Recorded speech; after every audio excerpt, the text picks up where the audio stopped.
Hello, good afternoon, everyone. Thank you for joining us and welcome to another edition of OIC of America's Fireside Chat. I am your host, Letitia Crippen, the Senior Program Manager here at OIC of America.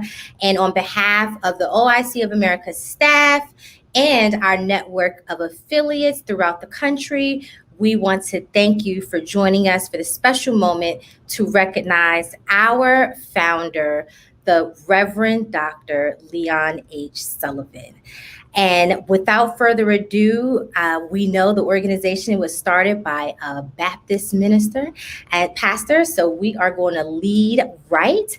And I want to bring up our first guest, Pastor Alan Waller from Enon Tabernacle Baptist Church. Pastor.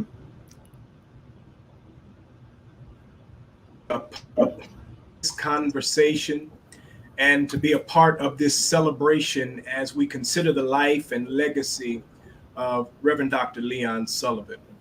You know, we who live in the tension of the priestly, the prophetic, and the pastoral role of the church look to Leon Sullivan as a North Star for social and political engagement.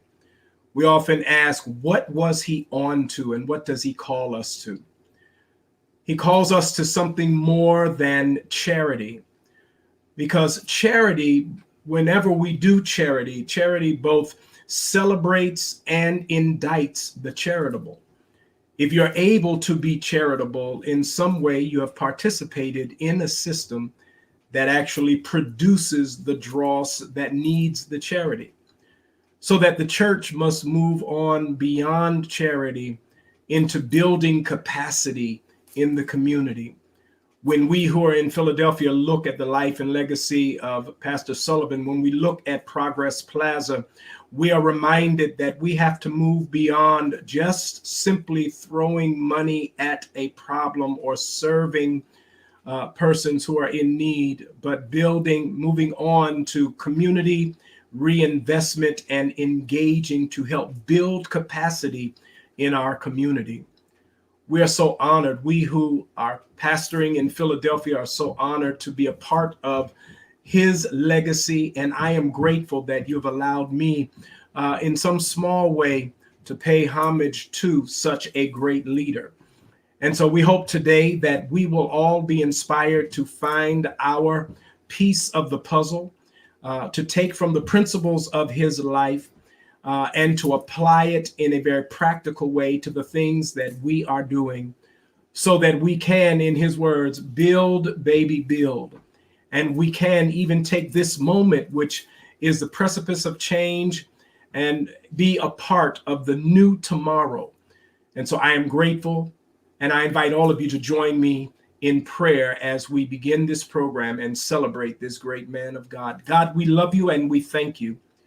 We thank you for OIC. We thank you for Reverend Dr. Leon Sullivan. We thank you for the call to serve this present age. We thank you, oh God, because you have given us resources and given us reason to reinvest in our community and make a difference in the world. We thank you for the bold words and actions of a great leader who then challenges us to step up and stand on his shoulders. So we pray today that every speaker, every person that is a part of this program will inspire those who listen so that we all will play a role in the rebuilding of America, the rebuilding of our communities, and the serving of our people.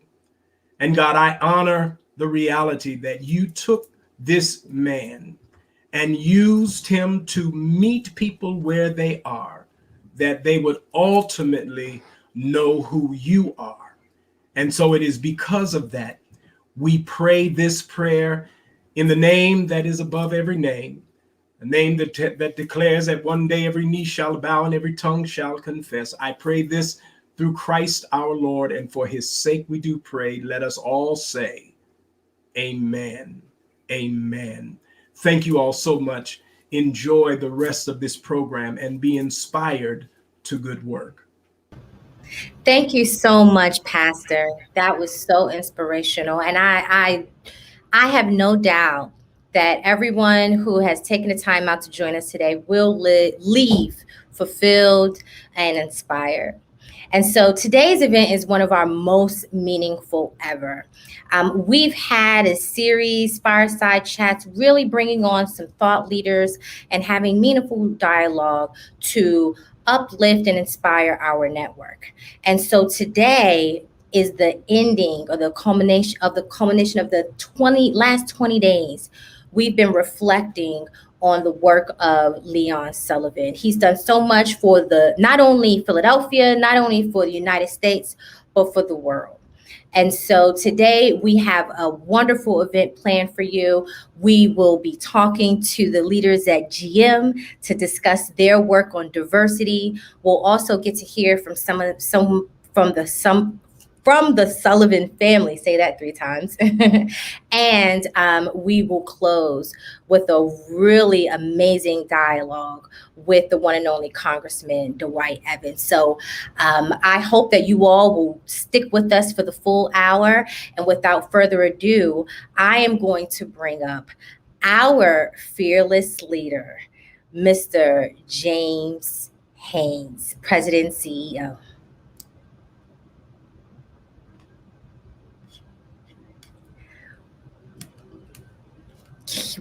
James, 1 second. We lost your audio here, but that's okay because that's bound to happen.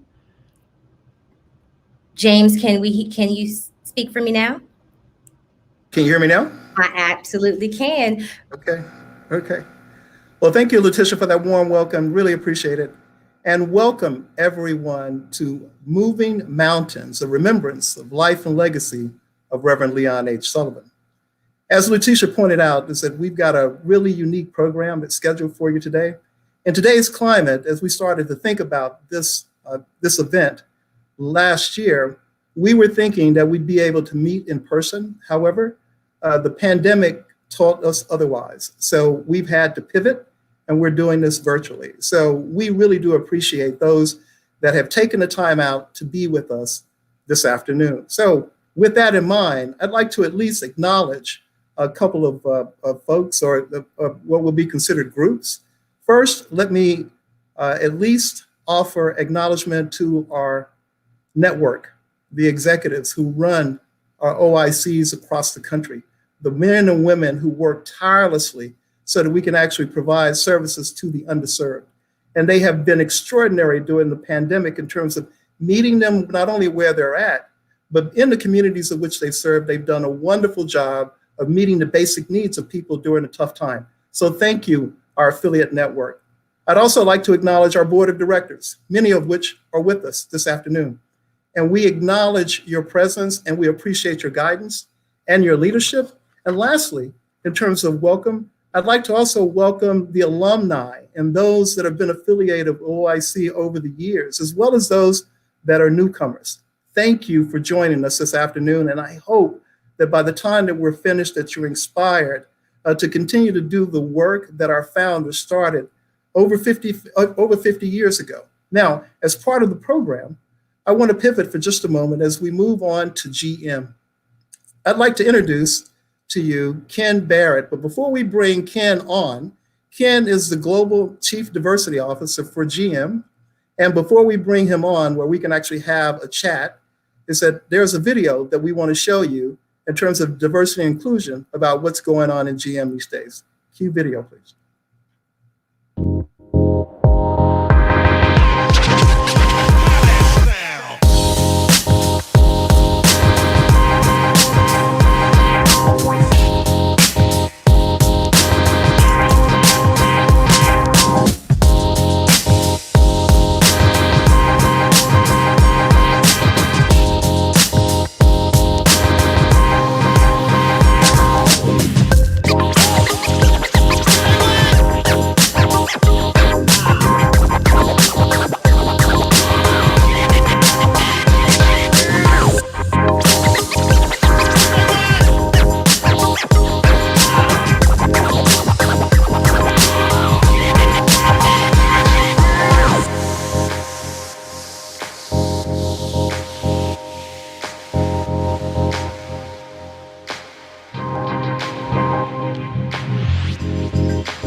Wow. I don't know about you, but every time I see that video, I'm inspired about the work that GM is doing. So let me bring to the stage, if you will, the Global Chief Diversity Officer for GM, Ken Barrett. Hey, James, how you doing? Ken, how are you? So first of all, sir, let me thank you for your service in serving this country. So thank you for serving the country. Well, thank you, James. I appreciate that. Thank you for your service as well. You're quite welcome, sir. It's good to see you again. And as we previously had talked about, is that we're going to ask you some questions, but you know that as part of this ceremony, that we're going to be presenting GM with the Leon H. Sullivan Trailblazer Award. And in fact, we're going to hold that until the very end, but there are a number of questions that I'd like to pose to you and get you to respond to those if I could. So I got to answer the questions before I get the award, is what you're saying.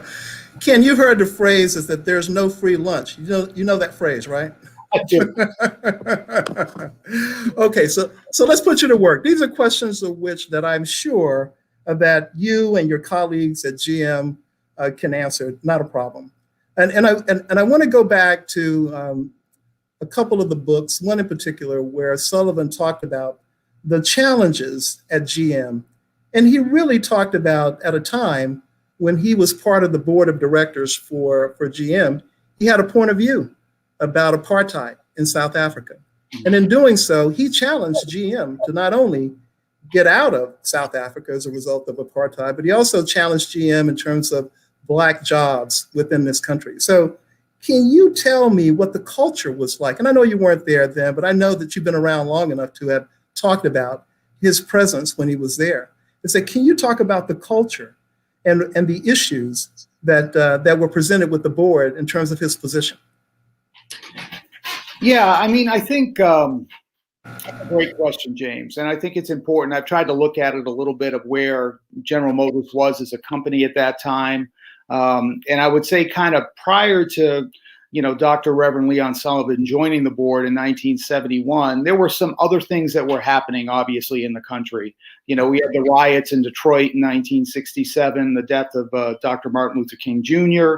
So it kind of started with at least, hey, we've got to have at least a focus on doing something more. And so, we started, and I think it was in the video, our supplier diversity program back in 1968. And really up to this, over $100 billion we spent minority suppliers and women suppliers. So at least there was an impetus to start doing something. But I think there was a desire to do even more. And so thus the decision that we need to have real representation, a real voice, and I would say a real conscience on the board of directors. Thus, bringing on, Reverend Leon Sullivan to the board was a critical piece to our growth as a company. Ken, thanks for that. I really do appreciate that. And to your point is that he transitioned some 20 years ago tomorrow, actually.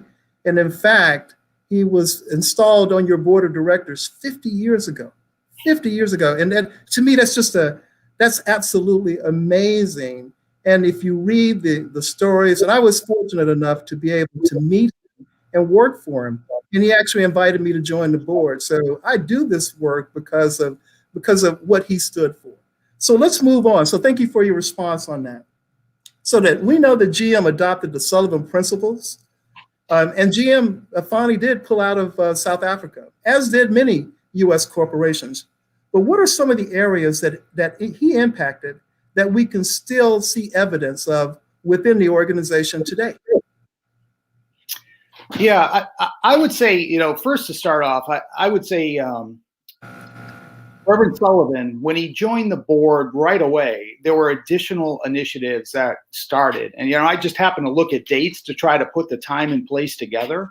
In 71, the federal government wanted to actually have private businesses support minority-owned banks. And so they put in a thing about $60 billion of which, and right then in 71, right when Reverend Sullivan joined the board, GM put in $6 billion of that. So, I saw an initial piece of that to start from the immediacy of him joining the board. Now, the other piece on the Sullivan principles, I would say he was talking this. very early on, and GM was the first adopter of the Sullivan principles along with IBM, and started bringing other companies together to really galvanize the effort to say, hey, this can't stand, apartheid must end, and really being able to put companies in a position to say, make that stand. I think it was important to have companies like General Motors and IBM be part of that up front. It really drove that success. Now, the other things too, if you look at some of the other things that have happened kind of since Reverend Sullivan joined the board, and when we started the Minority Dealer Development Program, first of any automaker. We're still the only automaker to have a women's dealer development program. So Reverend Sullivan cared about more, wanted us to have impact. He was not just a catalyst for change, but I would say he was the conscience of what we need to do to really make a difference. So, we can start to see some of those things as we, as soon as he came on the board, but I think it went to employment pieces too. We brought individuals on to our C-suite, Otis Smith, the African-American, our legal counsel. All those things started to happen as Reverend Sullivan came on the board. So I could see his impact just by the actions the company took. So I think his presence was not just instrumental, it was critical to drive change and to change the culture, back to your first question, that GM might have had built, but didn't really know where to go. And I think that that's really the power of Reverend Sullivan, is that he was able to articulate it. Not only could he, was he a man of faith, he genuinely cared and wanted to have outcomes that really made a difference. And he drove that and drove businesses to really think about themselves. And, when you think about corporate responsibility, corporate governance, I think he's the man who started it. Really, once we started to have him on the board, other companies started to see what we were doing, and other companies started to build that out. I know that was a long answer. I know you have. Listen, this is not the first time that I've spoken with you, and I know that you can be long-winded, but it's appropriately so. But let's stay with that theme for just a second, right? So we all know that April is Second Chance Month, right? So part of what the next question is that, look, what would you say to your peers in the corporate business community to encourage them to be more intentional and fair and inclusive in their hiring practices? Because GM is setting the standard, but what do you say to your colleagues? What do you say to other companies that haven't quite gotten it yet? What would you say to your peers in terms of encouraging? Yeah, that's a great question, James. And I think that there's a lot of people that you got to meet them where they're at and understand where that they are, but they also need to take action, right? So it's great talking about it, but if you're not doing something about it, you're not going to get anything done, and you're not going to move the needle. I would tell you that, Mary Barra sits on the Business Roundtable, and she kind of stood up, one of the key CEOs, to stand up for racial equity and social justice, and on that committee. And she also leads the Workforce and Education Committee. So I will tell you that along with the other CEOs of the Business Roundtable, they're taking it very serious, and especially from the Workforce and Education. And it's very relevant to Second Chance Month here. We looking at multiple pathways to be able to get to work in corporate America, whether it's on the engineering side or whether it's working through apprenticeships, but being able to find a path. Everybody deserves a second chance. And if there's a way to be able to be intentional about our actions, to be able to find that talent, because the talent's there, then you can really start to make a difference. So I would say my challenge then to what my peers would be, you don't have to be on an island here. Get help. There's other people that are doing it. We can give good lessons. And, a lot of the things that, and I'm not saying that GM is the end all be all, but a lot of things we've done have been good. And so what can we do to replicate that in your individual business? And I would say also, we try to work, it's not just GM. We also try to work with our tier one suppliers and even our dealers to be able to say how they can diversify their own workforces. So Ken, thanks again for your comment. Last question, I promise you, and there probably won't be a redirect on this, but look, it's clear, and you and I had this conversation before, along with some of your other colleagues, since we've kind of re-engaged with GM, is that not only have you done things in the past, and we can see the future, but can you say a little bit about what can we look forward to with GM in terms of diversity and inclusion going forward, so that people are not resting on their laurels? Because we think that this is a hallmark of an opportunity when we start to talk about putting America back to work.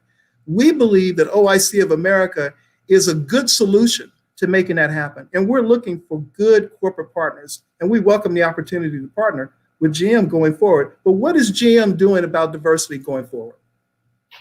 Yeah, it's multifaceted, so I mean, it needs to be that way, right? So whether it's more minority suppliers, being able to have investment there, more minority dealers, being able to have investment there, trying to bring in more diverse talent into the organization, being able to be intentional there, understanding where people are in the organization. Do they have equitable outcomes to not only come into the company, get hired, but to be able to advance, be identified as high potential, and to be able to actually assess up into the C-suite. So being able to look at that entire talent pipeline is critically important for us as a business. And then I would say the next big piece is around equity, both equitable outcomes inside our own company, but what can we do from a standpoint of equity externally? And very much in alignment with the Sullivan principles, right? What are we doing to be able to make sure from a workforce perspective, we have equitable outcomes, from an education perspective, from a healthcare perspective, from a criminal justice perspective, from an access to capital perspective? What types of things can we do to be additive to be able to help? It's not going to just be GM. It needs to be all of us. And we understand it's a journey too, but it's a journey that we're proud to be with OIC as a partner going forward. Perfect. So Ken, thank you. That concludes the questions that I have. But what I will say to our audience is that for 50 years is that, Reverend Sullivan sat on your board 50 years ago and served on your board of directors for 20 years, faithfully served on the board for 20 years. And I would hope that those that are actually participating in this forum, that they can see why we at OIC of America and its network of affiliates have selected GM as the Leon H. Sullivan Award winner for social justice. And Ken, so here is the award. The award does exist. So we're doing a transfer here. You got it? You got it? And we will certainly put this in the mail and send this to you. And I would certainly hope that you would proudly display this in your office and spend time with your corporate leader, with Mary, around the importance and the significance of this award. So be so honored is that we are presenting GM with this award. Now, do you have any final comments that you want to make on behalf of the award? Well, first, certainly we're honored on behalf of Mary Barra, our chairman and CEO, and the 160,000 employees across the world for General Motors. We're honored to get this award and this acknowledgement. But as I said in my last answer, we understand we're on a journey, and we understand too that we look forward to the journey together with OIC. So thank you very much for this acknowledgement, but we know we have more to do. Yeah. Ken, thank you. Thank you so much. It's those words are inspiring to us. And I love the idea that you talk about kind of meeting people where they're at. It's a theme from Reverend Waller when he actually spoke to us in terms of prayer, his initial comment. So thank you so much. And with that, that concludes this portion of our program. And I'm going to turn that back over to Letitia Crippen, who is our moderator for the balance of this session. Thank you, James. That was an awesome interview, James. Awesome job. I'm usually the one asking all the questions, and that was great. I am so happy to know that we are going to continue on this journey for equitable rights for our communities. So we're going to keep it moving. I am super excited about this next portion. She is an inspiration to me. And I said, when we do this, we have to speak to this young lady. I want to bring up next to the stage one of the daughters of Leon H. Sullivan, Miss Hope Sullivan. Hi, Hope. How are you? I'm great. How are you? Good. Thank you so much for taking time out of your busy week to join us today. Thank you for inviting me to be part of this. You look beautiful as always. Thank you. So, I just want to jump right into it because I've been in preparation for this event. I've been reading, watching all these videos of your father, and just really sinking my teeth into what was happening around the Sullivan Principles launch and being placed on the board of GM. As Ken mentioned earlier, was so much going on in the country. And the only thing I could think of was, what was it like for the family, for the children to sit and watch their father literally change the world? What was that like? You know, he was magical. You know, he was great. He was, you know, my brother and sister can attest to this. We have seen, you know, conversations around dinner turn into movements. You know, we have seen, you know, him scribble his thoughts on a piece of paper, which turned out to be brilliant, which, you know, create things like the principles or whatever. I mean, he would scribble things on everything. I'm sure Howard is like the family archivist. He has all those things. So we saw, you know, people talk about him in terms which for us sort of don't always resonate, because he was our father. He was our dad, you know, and what we sacrificed was he sacrificed time with us and we sacrificed time with him, because he really was traveling a lot. And at that point, with really the origin of his being on the board of General Motors was about OIC, because Jim Roach, who was the chairman at the time, read about him and read about how he was creating opportunities for people who had not had them. And it was less about civil rights and it was about an economic empowerment agenda that Sullivan had, which General Motors was curious about. And that was really what drove them, because at its core, he was like a social economist minister. That was his ministry. So it was amazing. I mean, he was a great dad. He was a perfect father. He really was. And a lot of us think, I want to touch on something you mentioned earlier around the sacrifices, because so many people think, oh, you know, it's hard work and yeah, you sacrifice time. But can you give us an example of what, from a leadership perspective, when we say someone who's really looking to move a mountain, what type of what does a sacrifice really look like when you're moving mountains, you're changing the world? It means, I think that when you have a purpose, and you have identified that purpose, and that your skills, is aligned with that. He was a minister, so he was, you know, his skill set of being a great orator and a great, a man who's rooted in the principles of religion, but then with the purpose that he felt that everybody should have the same opportunity, and that genius was not colorblind. And that you can find genius in these corners of the world that you never thought to even go. And you can find the cure for cancer or for whatever, the common cold. And he really believed that in some of the hinterlands of the continent, in some of these corners, that you would find, you know, Einsteins or whatever.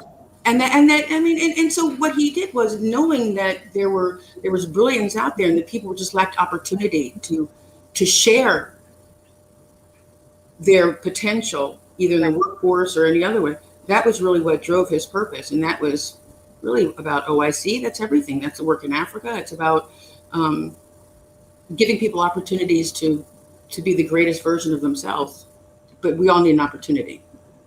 Awesome. I totally agree. Not even having met him, working for this organization, I feel like I'm able to be one of the best versions of myself.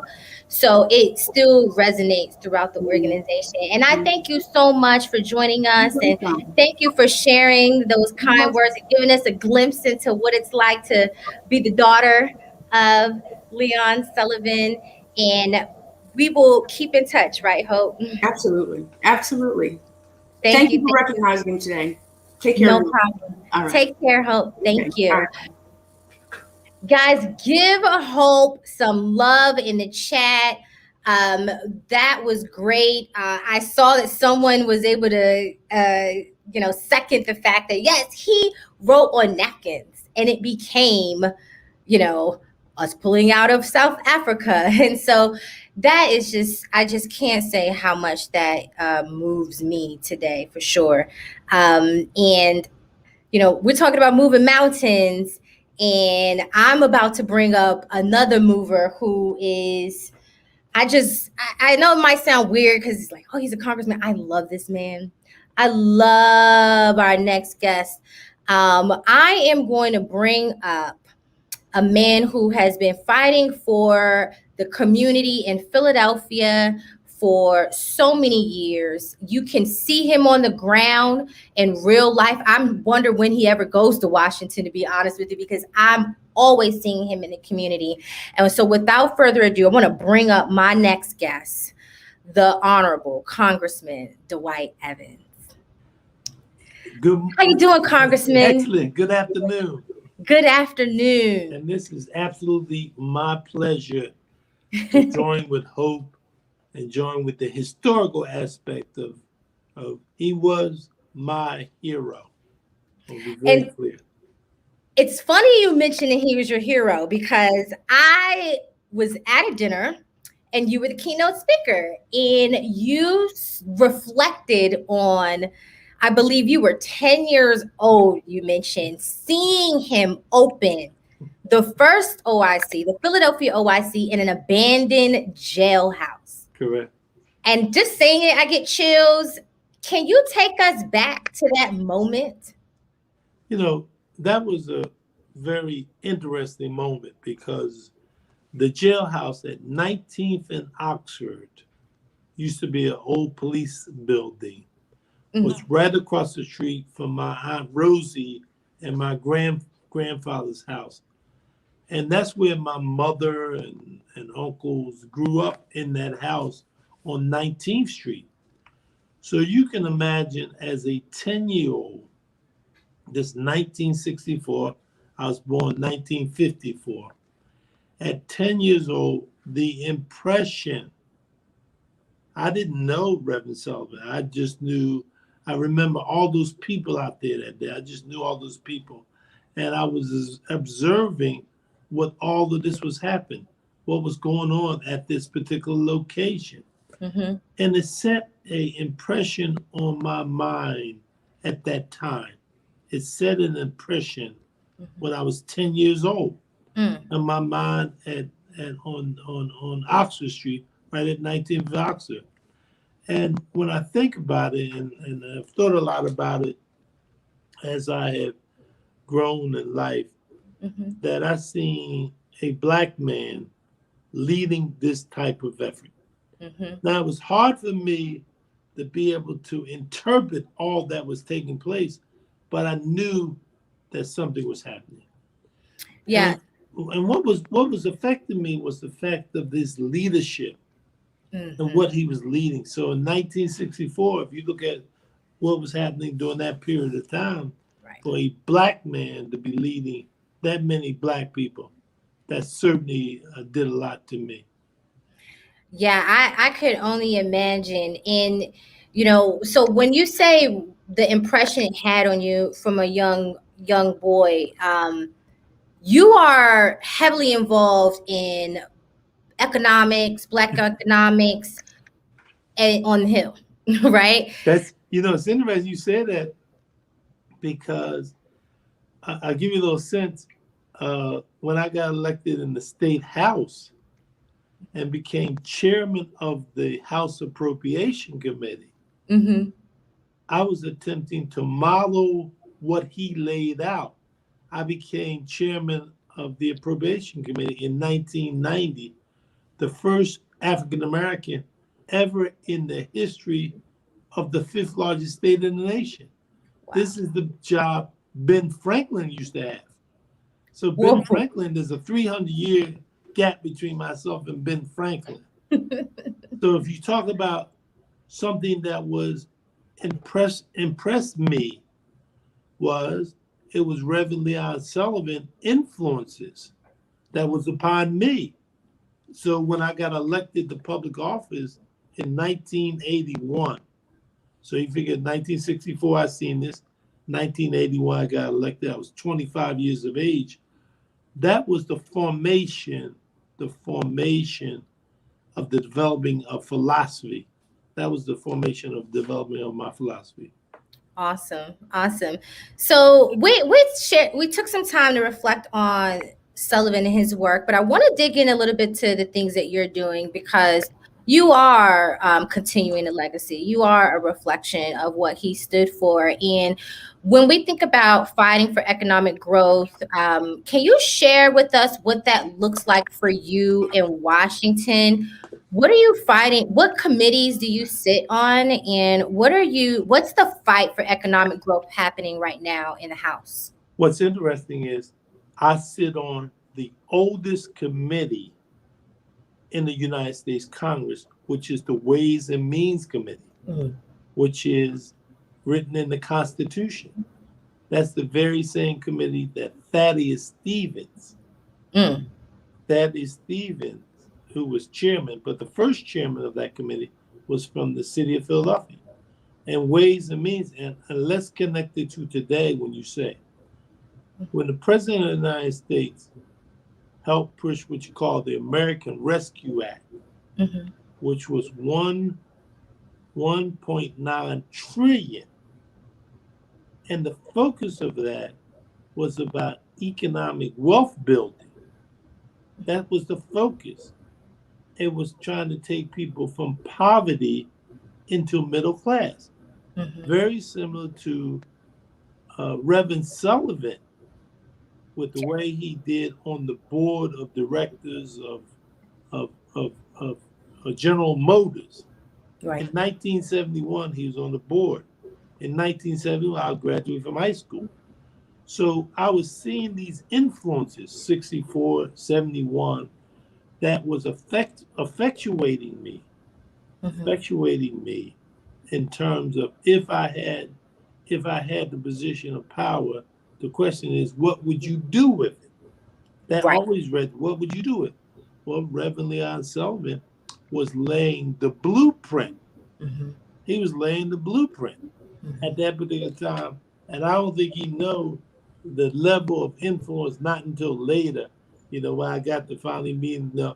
Later was 64, 71.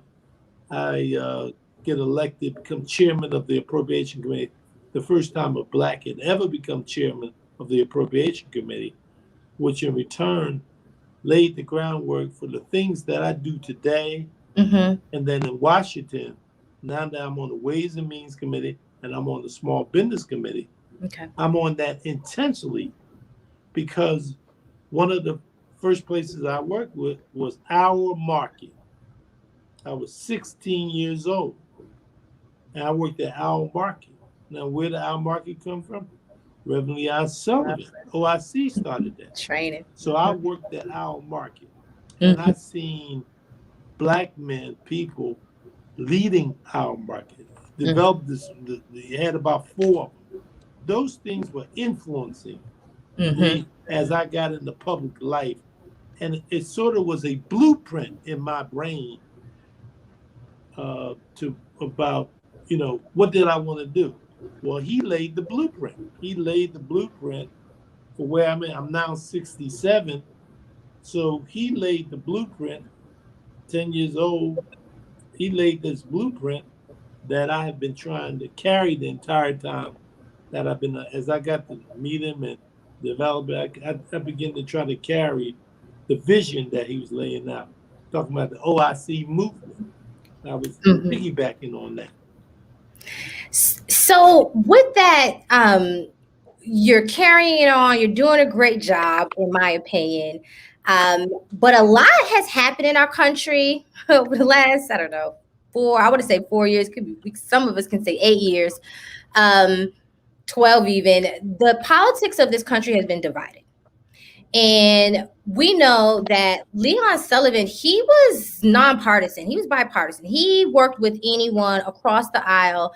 And I think that's one of the things that made him so incredibly inspiring. They say no permanent friends, no permanent enemies. Just permanent interests, right? So what needs to happen for us, our people, right, to be more open to working across the lines? Because one would argue is that that's one of the reasons why he was able to accomplish so much. You raised a very good question. And obviously, from 1960, 1970, a lot has changed. And, in Moving to the Mountain, he talks about when Lyndon Johnson reached out to him, but also Richard Nixon, okay, Johnson and Nixon, because they knew this working model. The sense of what I have is almost like what's going on today is there are some individuals still fighting the Civil War. Mm-hmm. And the fact of the matter is they're still kind of attempting to be disruptive to the progress. He was a leader that led beyond the pettiness. Mm-hmm. So the issue you're referring to, obviously the economy has changed drastically. There was no such thing as Twitter, TikTok, all of those things. That TikTok and Twitter, those things did not exist. So you basically talk newspapers don't literally exist the way they are today. Cable TV, Fox TV, MSNBC, CNN, you didn't have all of those elements. So Reverend Sullivan, in my view, was able to be very focused and disciplined, like he did with the 1030 plan that he did with his 1036 parishioners. plan. Right, in the church. He did that with the church. He had the basis of Zion Baptist Church. It's called the Lion, the Zion. So what I'm saying to you is those elements were becoming very distractive. And especially you see in 2021 where we are today, is I think it would be very difficult to do what he did. But I think in the end, his personality was so overwhelming. His personality. And you just heard his daughter about how focused that he was. So if you take the church, you take the ministers that he was behind him, the level of organization that he had. So what I don't see today, and I'm not, it's a different time, and it'd be interesting if he was alive today, and he'd be giving his comments on how could we reconstruct. But I share with you, I still believe that he had faith and hope. And I think that what President Biden is attempting to do in a very similar way, this American Rescue Plan, the American Jobs Act, that has not been done since the days of Lyndon Johnson, Great Society.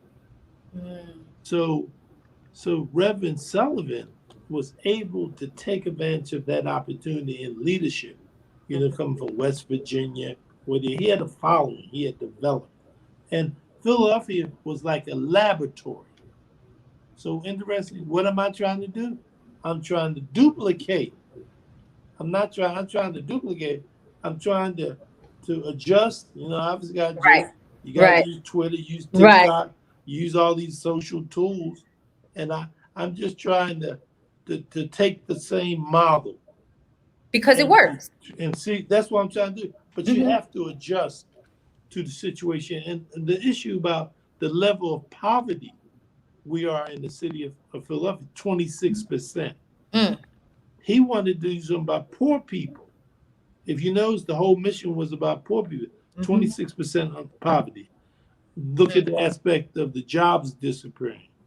So the manufacturing base has disappeared from the way it is.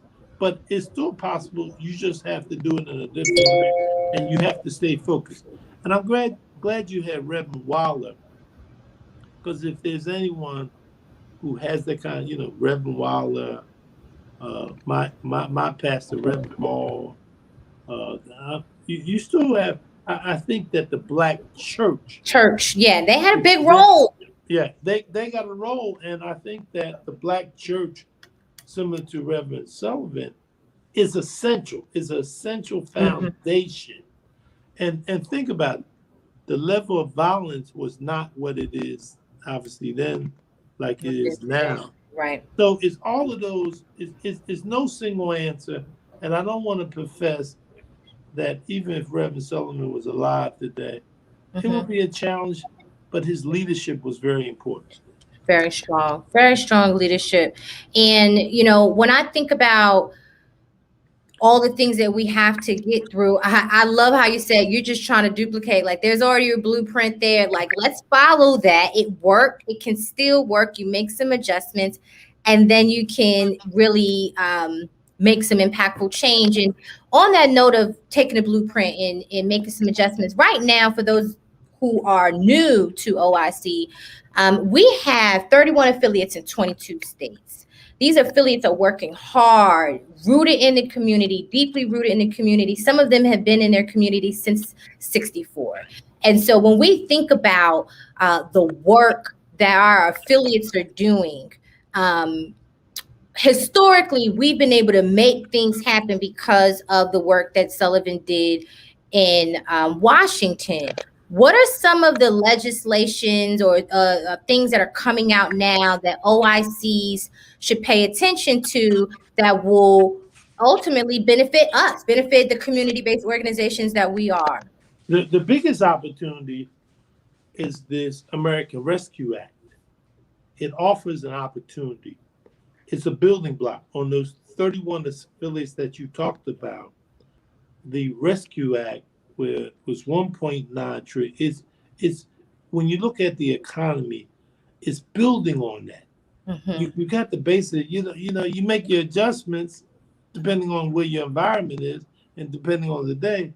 But you got the basis of it. When the president did this 1.9 trillion, only thing shades of it, you would have to go back to Lyndon Johnson, Great Society. Mm-hmm. So there's not been anything like that ever before. And when you hear people talk about a Marshall Plan, when you used to hear that talk about with Europe, the American Rescue Act is the foundation. It's the foundation of OIC building on that. Okay. And look, something else would be shocking.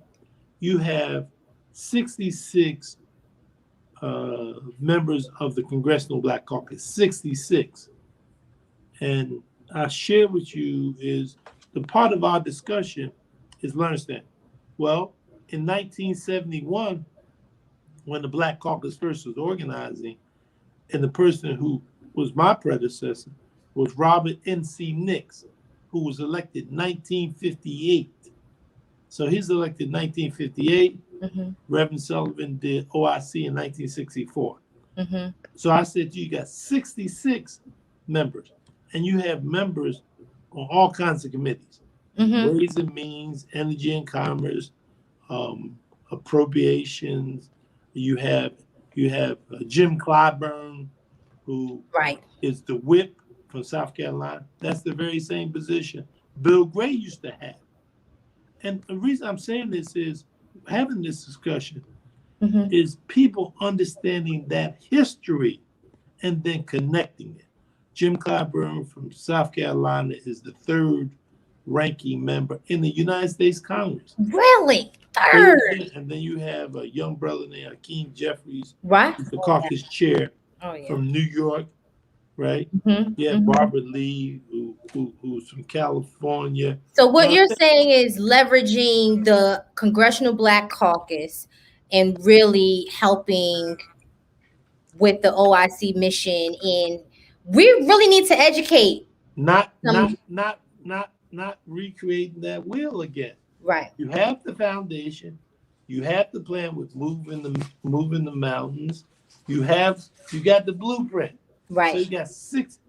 So in 1964, I just said to you, maybe it was 10 to maybe it was like 15 Black Caucus members. 15. Now you have a vice president of the United States, a vice president of the United States, an African-American woman. Absolutely. In 2020. You didn't have that in 1964. So a lot of times we always think we got to read. He was on the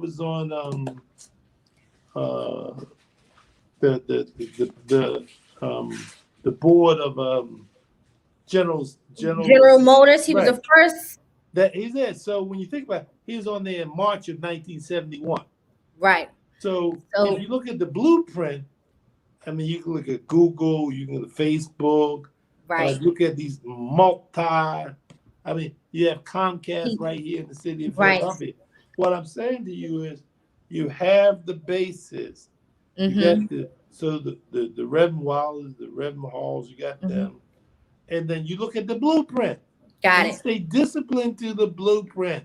Stay and then we disciplined. talk about the 31 affiliations that are all over the nation. You plug into them in their different locations. You use the form and you adjust it. You adjust it to the environment. And believe me, workforce and work development, because that's really what OIC was. Right. Workforce development.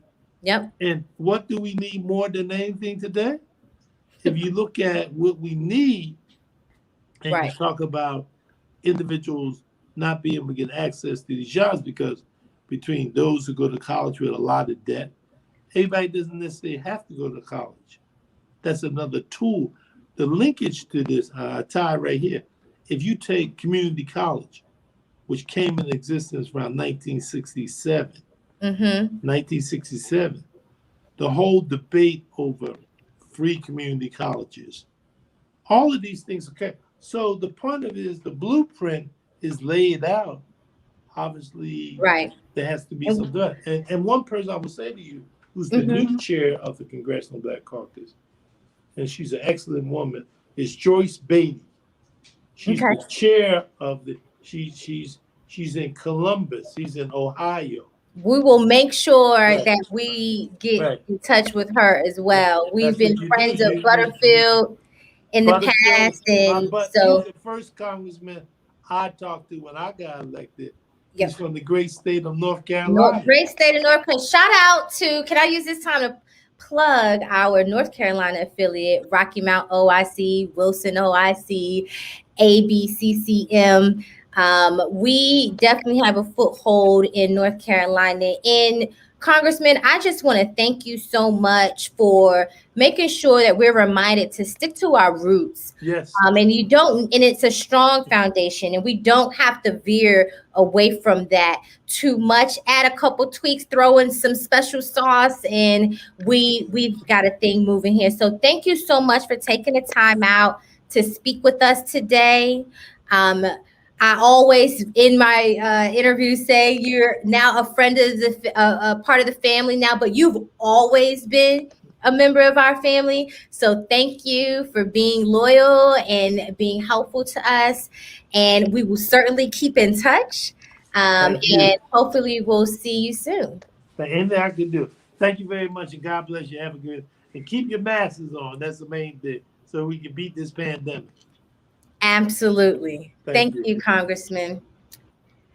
Well, for those of you who joined and you didn't know the impact that Sullivan had on this world, on this country, now you have a pretty good idea. And our founder, laid a very strong foundation for us that we fully intend in keeping intact and building upon. And so I'm looking at the time, and I have some great people behind the scenes making sure that we stay on time.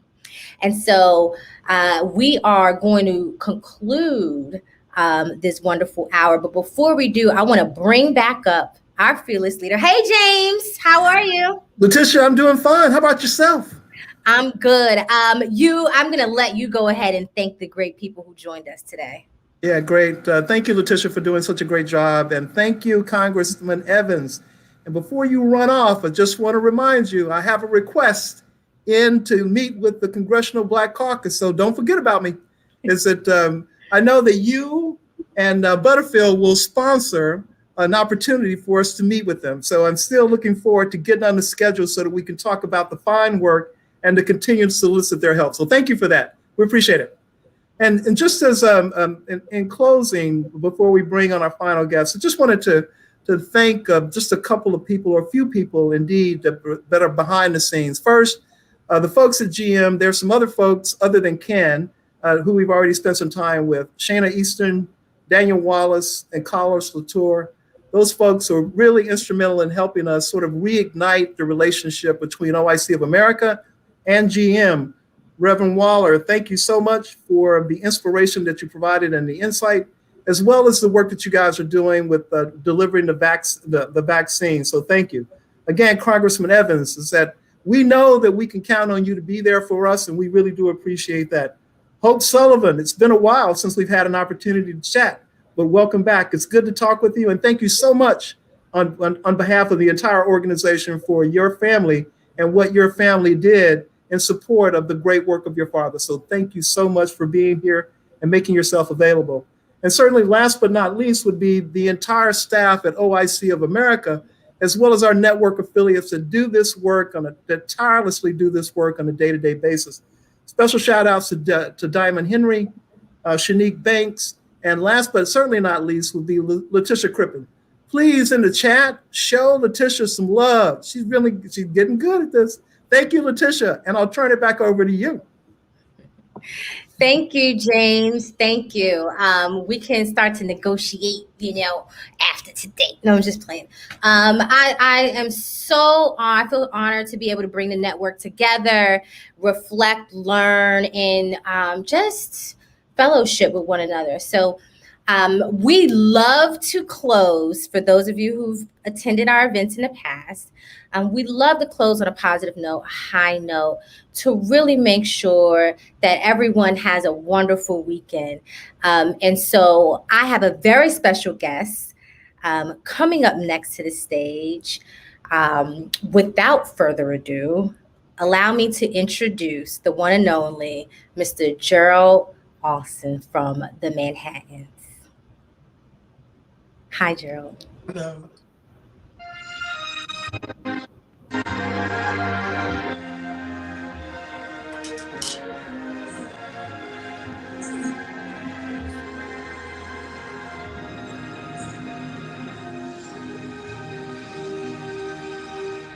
I was born by the river in a little tent.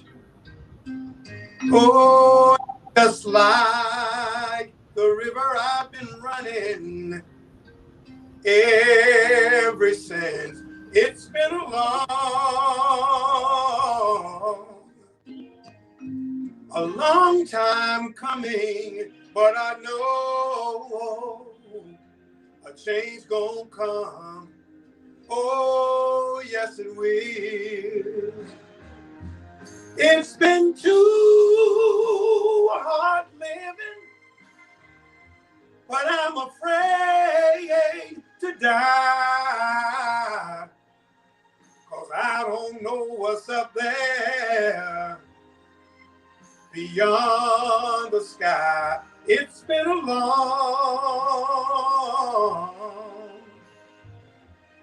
long time coming, but I know a change gonna come. Oh, yes it will. Then I go to my brother, and I said, brother, help me please.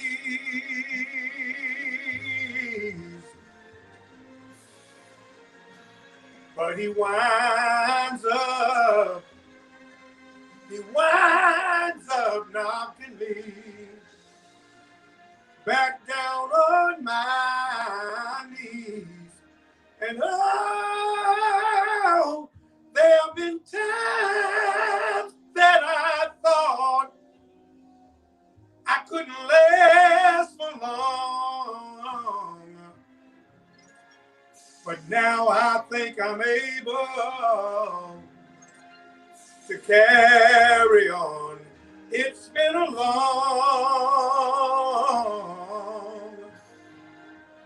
long time coming, but I know a change gonna come. Oh, yes it will. Do you know a change? Yeah, change is gonna come. Do you know a change? Oh, change is gonna come. When I look around at the world today, change is gonna come. Father against mother, sister against brother, change is gonna come. You don't like me because my belief is different than yours. Change is gonna come. Oh yeah, a change gonna come. Yes, it will.